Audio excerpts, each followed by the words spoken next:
Welcome, fellow beekeepers. This is Jamie Walters, OSBA's Maumee Valley Director and News Editor.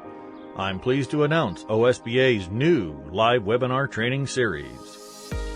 Live sessions are recorded on the second and fourth Sunday of each month, 7 p.m. through Zoom conference call. You're welcome to attend by making a reservation on OSBA's website at www.ohiostatebeekeepers.org. Go to the events page and scroll down to the event you would like to attend. Confirm your RSVP by filling out the registration form with your city, state, name, and email address.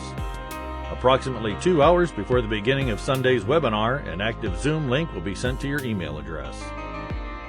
Each training session will be recorded and posted on the following Sunday on OSBA's new YouTube channel. You can find it at Ohio State Beekeepers Association. You're welcome to subscribe and be sure to click the bell to be alerted each time we upload a new video. Each month's speakers and presentation will be posted on the Facebook page, by direct email to registered and paid members, and our website at ohiostatebeekeepers.org. If you have any questions, please feel free to contact me at editor@ohiostatebeekeepers.org. And now on to our previous recorded webinar. So a little bit about me. So in this class, we're going to talk about what the bees are doing, all three different types of bees in your beehive: winter, spring, summer, and fall. We're going to break it down to the drone, the queen, and the worker in those settings, in those seasons. And I picked winter because that's going to be the next season coming up. As you guys all know, bees stay pretty much in their hives during the winter.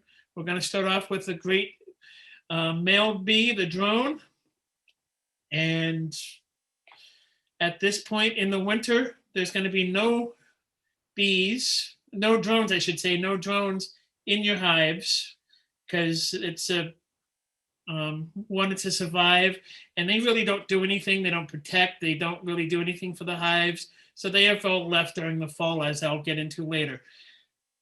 I have the little comic strip with the bees, the drones leaving. As when I was a beekeeper, or when I was a kid growing up with my father as the entomologist, I always thought that, well, they flew south like birds and everybody else, and grandparents do for the winter. So that's what I thought the drones did. So lo and behold, once I became a beekeeper, instead of talking to beekeepers, I was finally set straight. So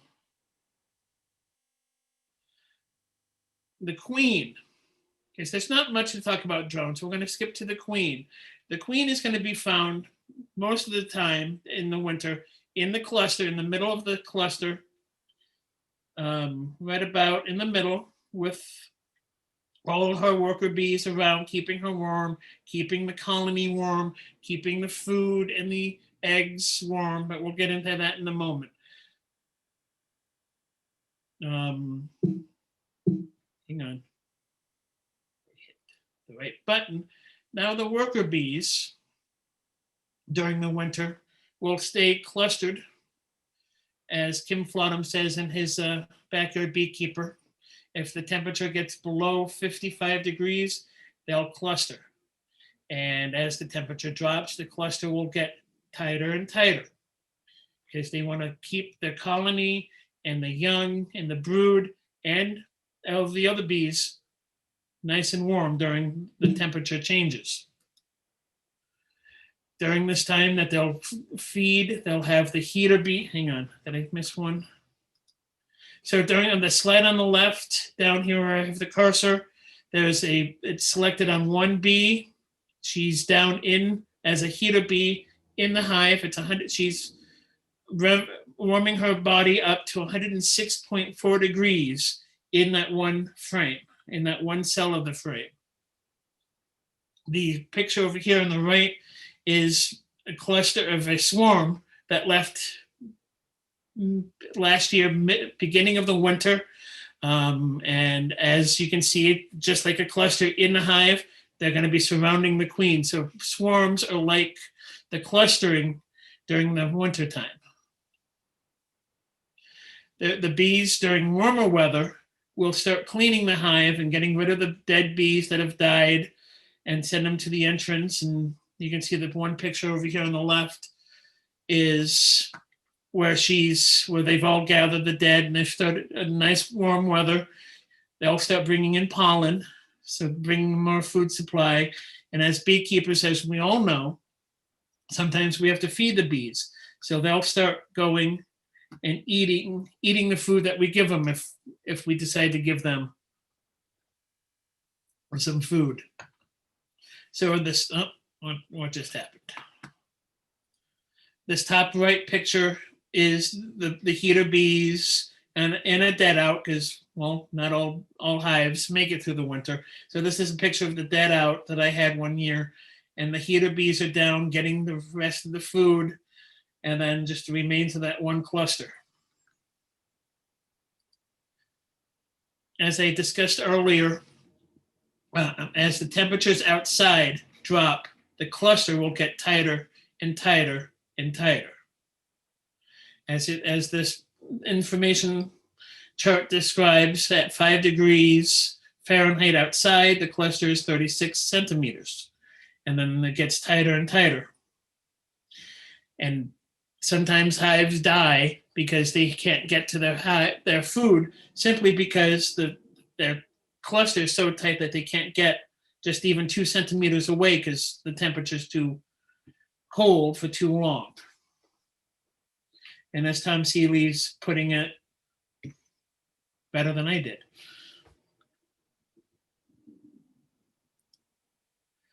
During warmer days, the cluster will break and they're able to get food from a distance away. And they're also able to do cleansing flights because, well, bees don't poop in the hive. They have to hold their poop and stuff in until it's nice and warmer out, or, at least over 40 degrees. And the picture on the left is evidence of cleansing flights. I'm always excited when I go to my father's house now and I see little brown spots in the snow or on my car after I clear it off and see little brown spots. I know, his bees are alive. And this is an artist's rendition of a bee's bladder. During the summer, it's nice and small, nice and puny, but during the winter time, when they can't get out and poop, it's nice and enlarged.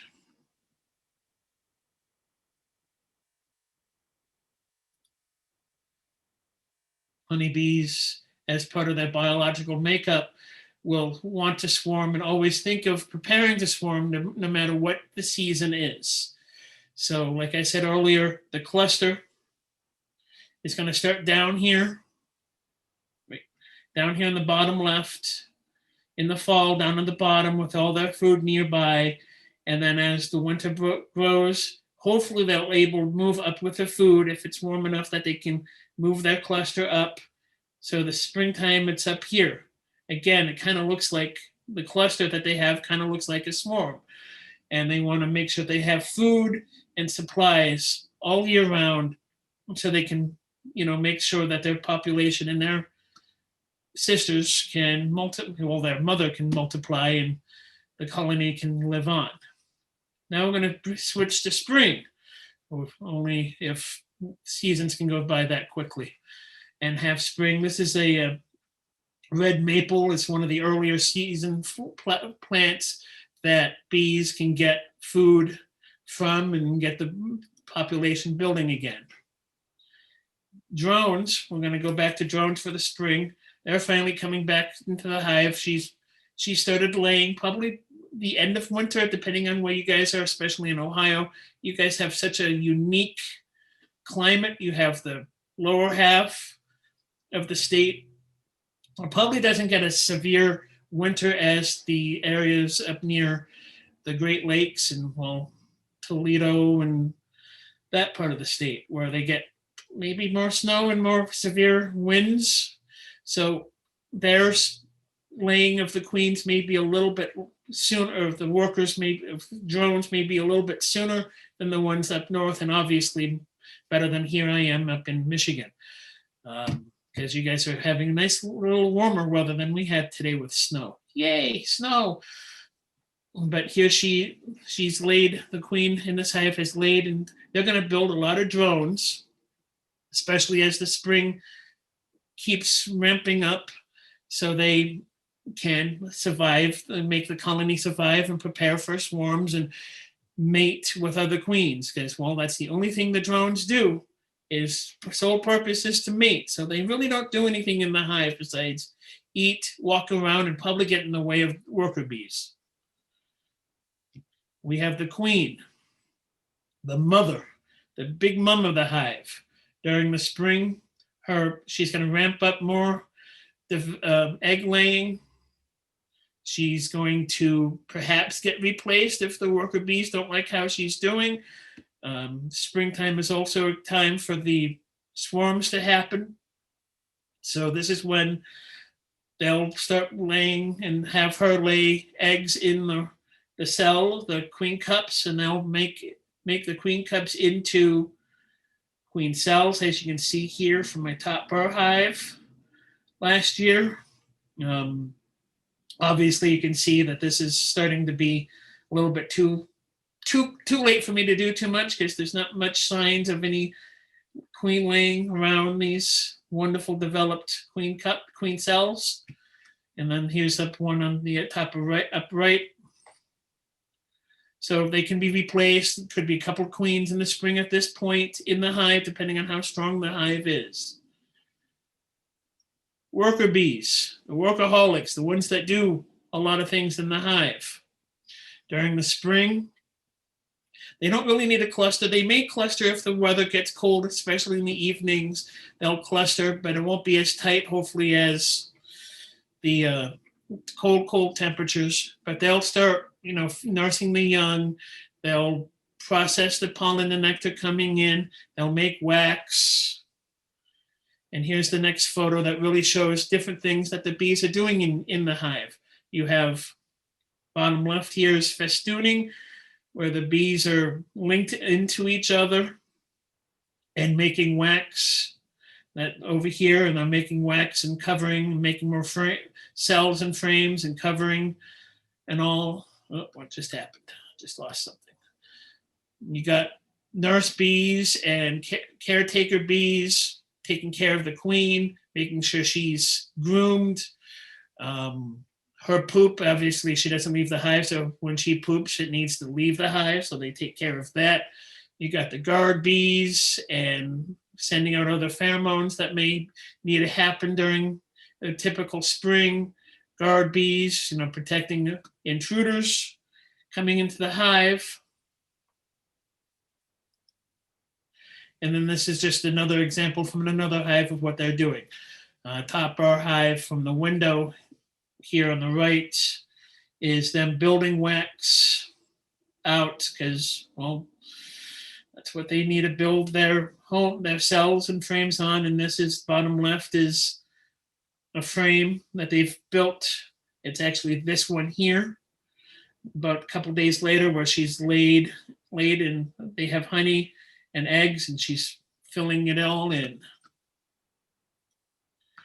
And then, of course, you have honey production that could easily happen in the spring with every plant that they have out there that they can gather from your maples to your dandelions, obviously, and other things that grow and the bees forage from, because they want to, again, survival of the colony. So they want to prepare, and they prepare for winter all the way back in spring.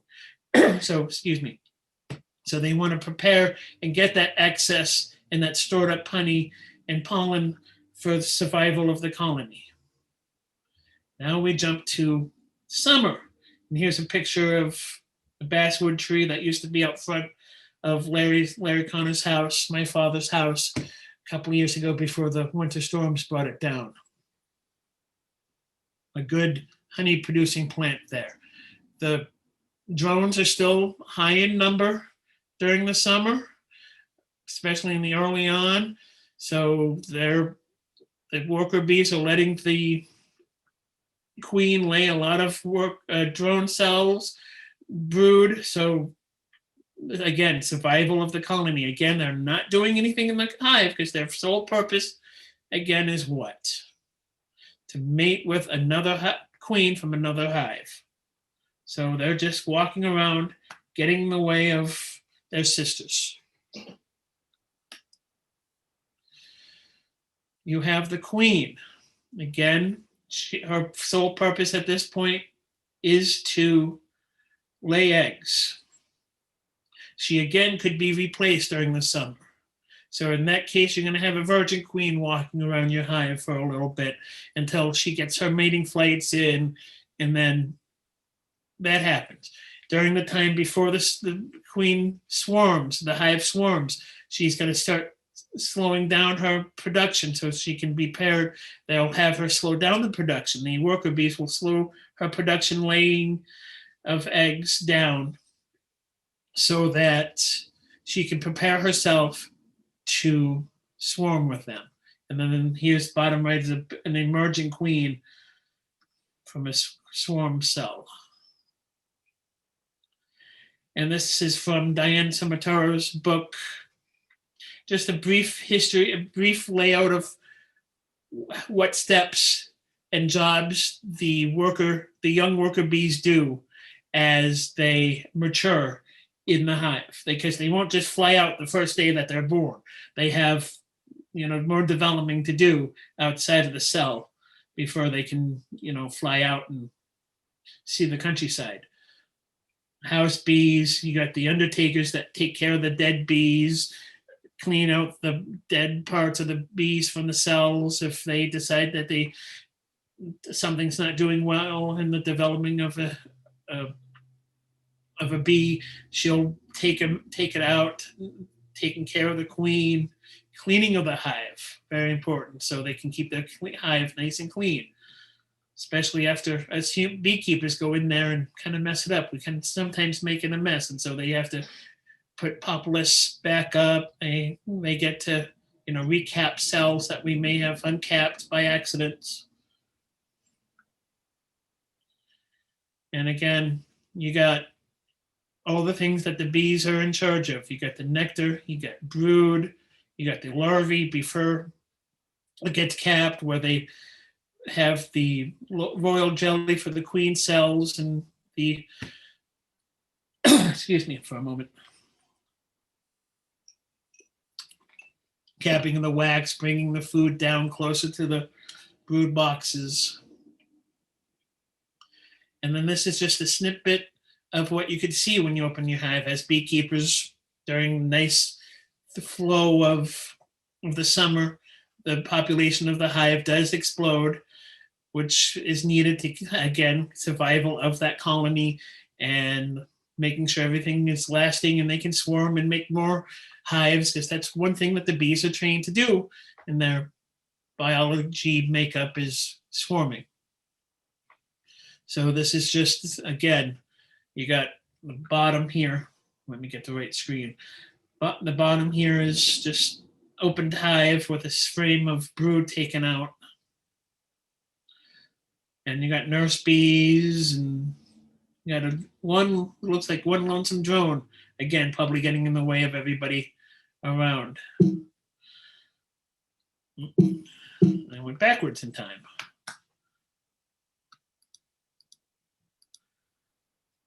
Now again, worker bees do the same thing that they did in the spring, maybe a little bit faster. They got the food sharing and preparation here in the top middle photo. You got festooning, not festooning, but yeah, here going on with the wax, preparing and making wax here. All the different types of honey coming that they're making from the different available sources out in the country that they are able to bring in. Again, I'm going backwards in time.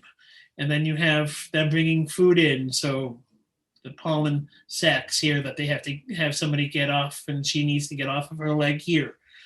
So all the different types of jobs, just because it's summer doesn't mean they just stop doing that job, because they have a bigger colony to maintain. Again, they're looking for the survival of the colony past summer. So they bring excess honey in that, of course, beekeepers like taking out if they want or not. And they got the pollen and nectar frames going on.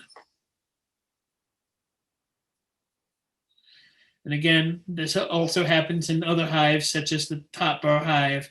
This is just a view of the top one, kind of like, as you can see, 1, 2, 3 different queen cells. So they're getting ready on this one to swarm or replace her. And this is, again, just more bees, more jobs that they're doing over here. They're feeding. Back one. They're feeding. They're filling in the empty comb here, empty cells, bringing food down closer because it's starting to be fall. A picture of goldenrod around some hives here. Goldenrod up here in Michigan is one of the best sources in fall. I think it's probably down there in Ohio. I'm not exactly sure, but it's a major honey source for our bees during the early and late summer for us. Now, here comes my favorite thing. Again, where I was proven wrong by many beekeepers when I started beekeeping myself, is drones. They are not really needed in the fall. They're not. They just are a nuisance. They don't do anything. They just gonna eat, and well, the worker bees don't really need that. So they have their way of, they remove drone brood that might be developing. They will take out the drones. And if you see a big pile of bees in the front of the hive, it's usually a big pile of drones, especially up here in Michigan. This year it was about a month ago, so middle of October. Excuse me, there was a pile of drones in the front of their hive. Again, not like I thought when they just, fly down to Florida for the summer.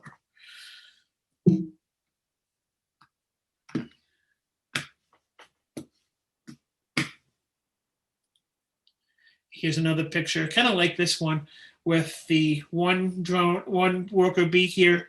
It looks like cheering on the one lady who's sacrificing herself to get rid of this drone at the end of the season. She's like, go, go, go. So I just thought that was a funny picture here.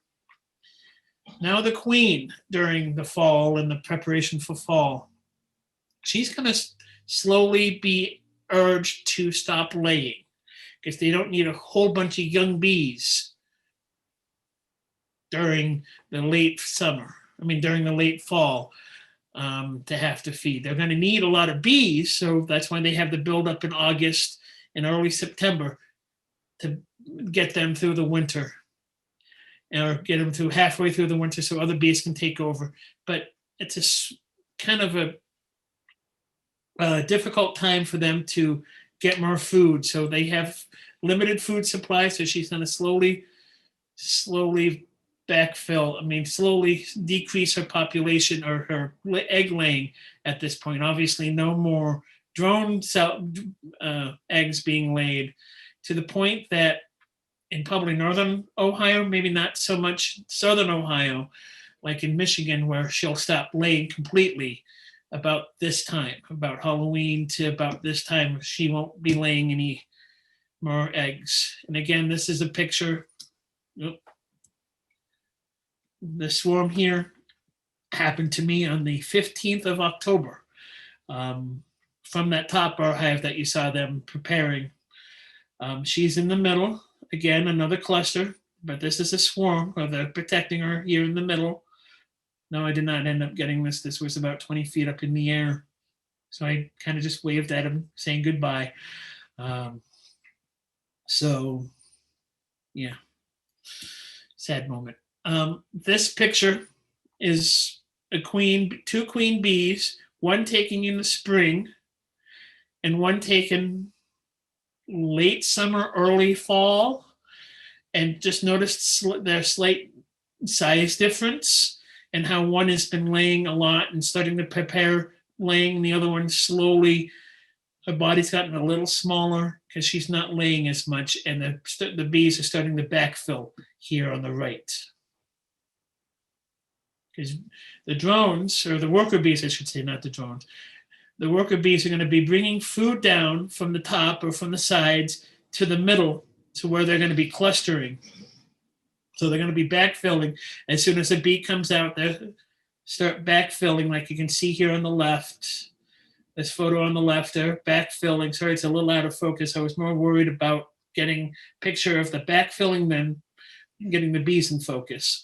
So they're backfilling any open cell, they're backfilling.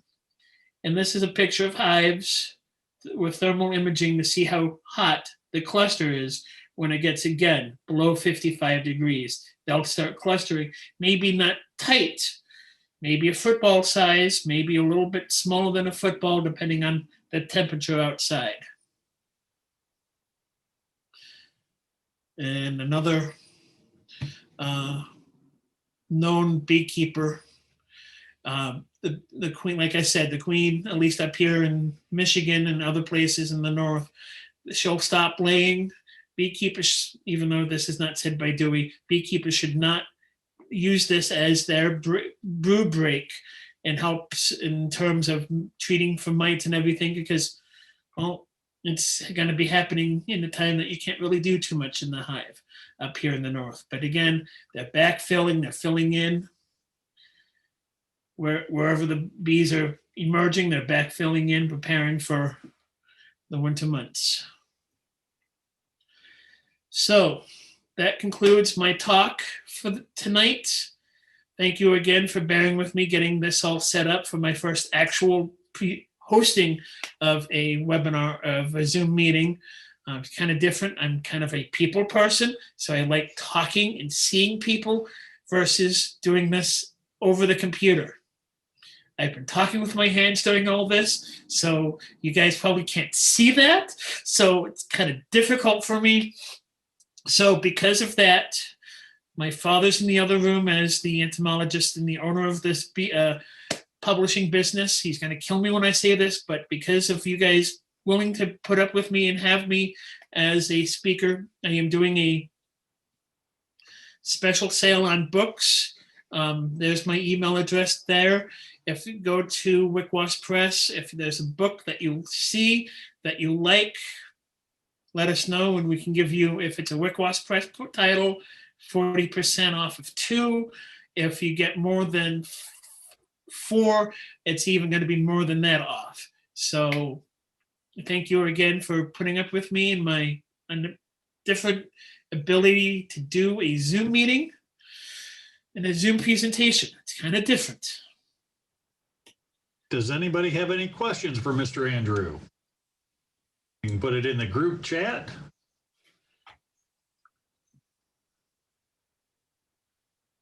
From Tim, he liked your overview, Mr. Andrew.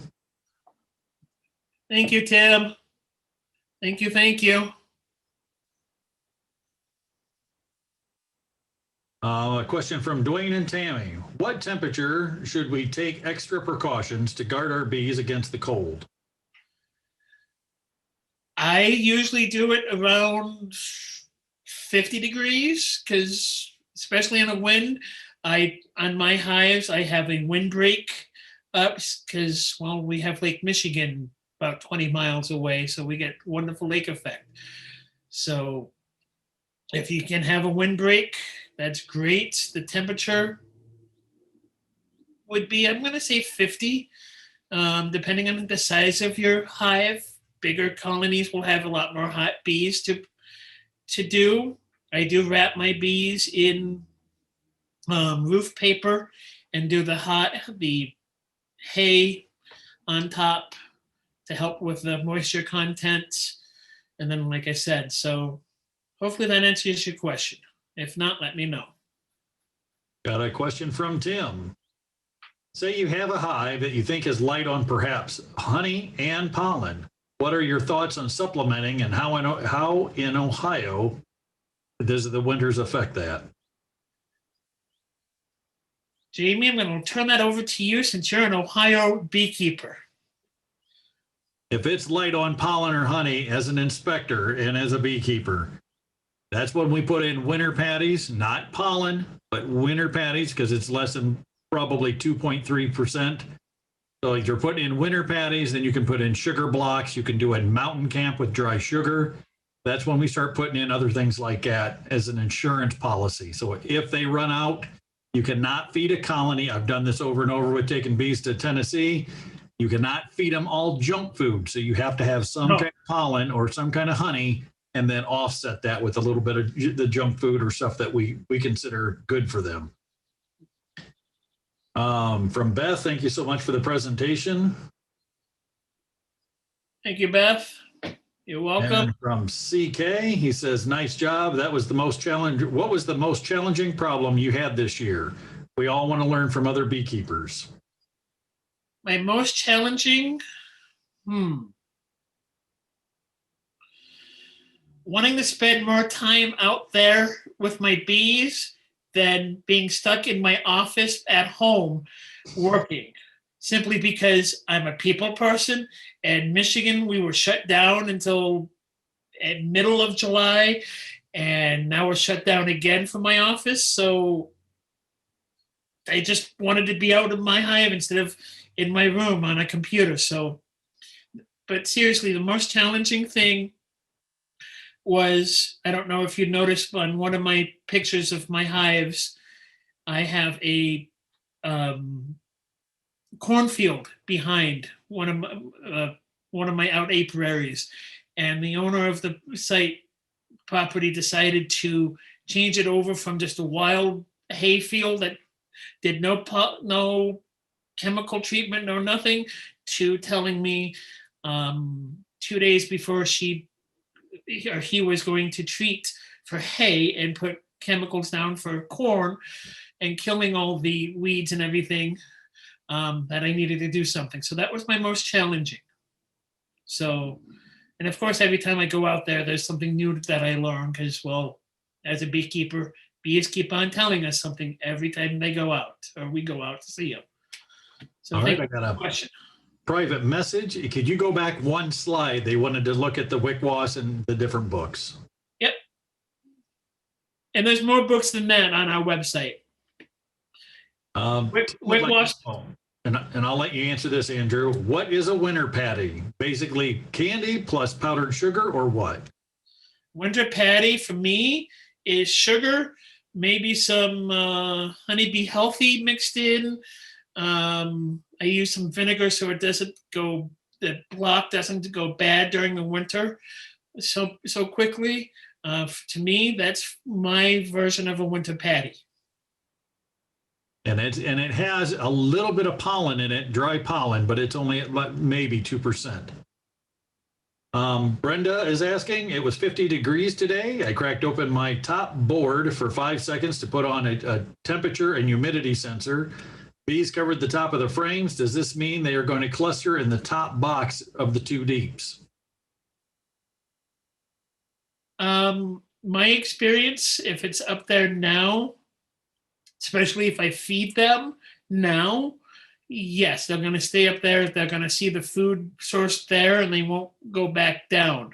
I do a weight check by lifting it up to see how much weight is in the hive, to see if there's any food below them, to see if you can add, and maybe if it's another nice day in Ohio, because we don't have that many nice days because it wasn't 50 degrees here. It was 29 degrees here in Michigan today. So I'm jealous of your nice warm weather. And it was snowing. So yeah, I would switch it. Jamie, if you guys have any other experiences in Ohio, please let us know. We have one for Emma. She says, thank you for the information as a first-year beekeeper in 4-H. And how does your top bar hive survive winter with an observation window? It's interesting to me. I find it very interesting. To answer your question, this is going into my 2nd year having bees in my top bar. And as of yesterday, Saturday, they were still alive, which is 2 months longer than I had them last year. So getting them through the winter. This year I have roofing paper around that observation hive so I can't look in to keep it. It's thicker. The walls are thicker in the top of our hive. There's insulation up top, and I'm going to try not to open it to peek through. It's going to be difficult for me, but I do have it wrapped with roofing paper so I can't get to that window. Dwayne and Tammy got a question. During the winter months, what is normal to see on the bottom board? Pieces of dead bees, sometimes pieces of wax. There's been a couple times that I've seen mouse droppings. That kind of was an indication that I had a mouse nest in it. Shame on me for not putting a mouse guard on there sooner than I did. Yeah, so it's usually just bee pieces and wax pieces. That's been my experience. And Brenda wrote back and she said the weight is good. Her hive is very heavy. Thank you, Brenda. Good luck with it.